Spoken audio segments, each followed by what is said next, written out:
Hey everyone, I'm Dan Dean. It's cold and flu season, and we all know what that means.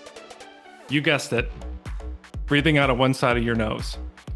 And I can speak from direct experience and say this is the absolute worst feeling.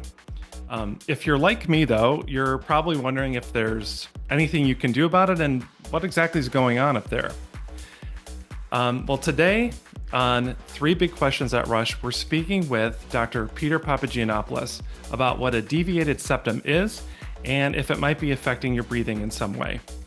Dr. Papagiannopoulos is an ear, nose, and throat physician at Rush whose expertise is helping people with sinus trouble, including people who have trouble with their nose breathing because of a deviated septum.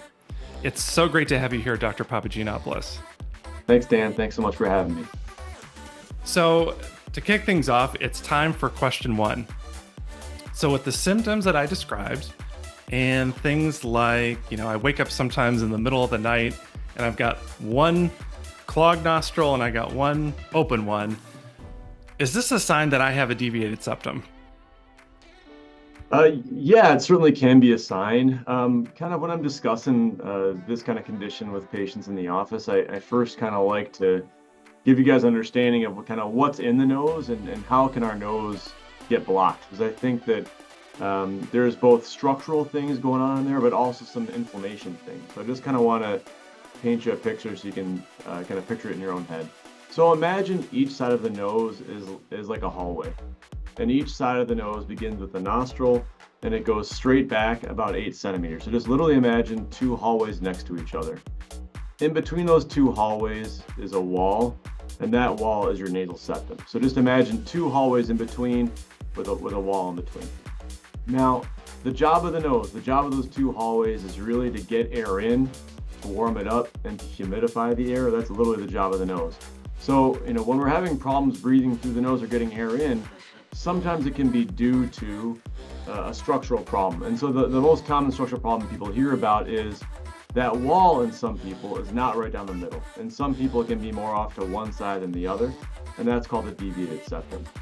When that wall is more off to one side than the other, it can cause kind of just turbulent airflow. So air is not going straight back, it's kind of bouncing off things it shouldn't, and that can make you feel congested. So that's what a septal deviation is. And that certainly can cause, difficulty breathing through your nose.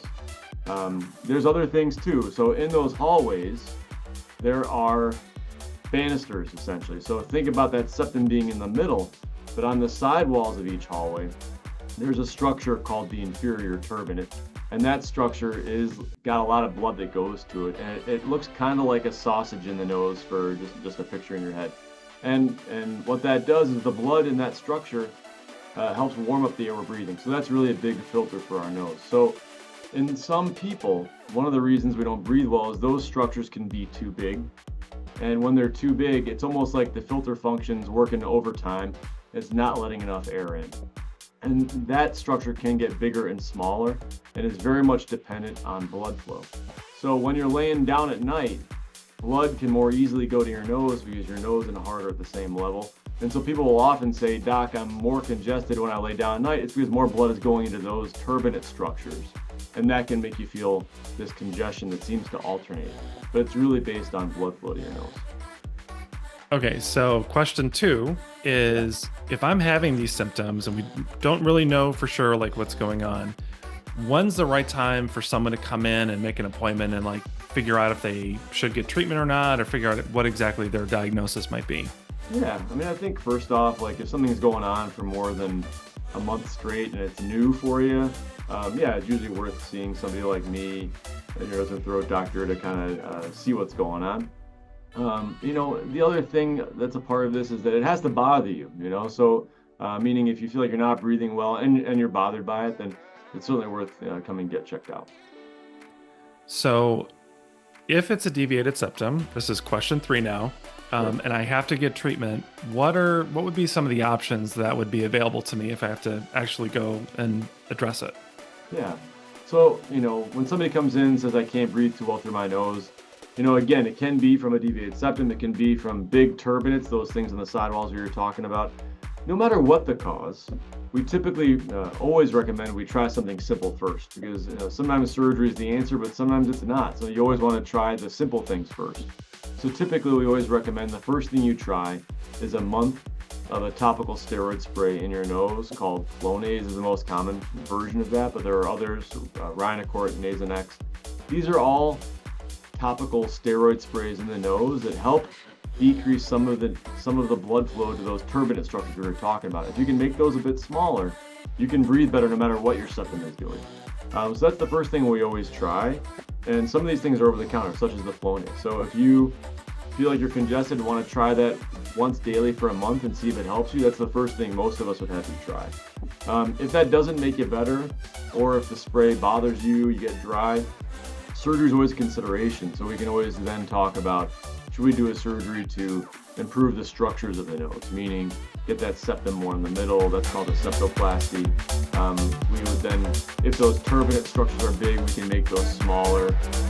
We want them in there because there's a filter function for our nose, so we can make them smaller if you have more room to breathe. So those are the things that we offer. Additionally, in some folks, they may have very soft and kind of weak cartilages on the side of their nose, and when they breathe in, they may notice their nose is kind of sucking in, like almost like somebody's pinching their nose. That's called dynamic collapse of the nasal valve, and sometimes that needs to be strengthened as well to give you the optimum breathing experience. So really those are the three big kind of structural elements we think about when we're looking at a nose: the septum, the turbinates on the side, then also even the soft tissue part of your nose. Well, Dr. Papagiannopoulos, thanks. Thanks, Dan. It was nice to be here. Thank you for having me.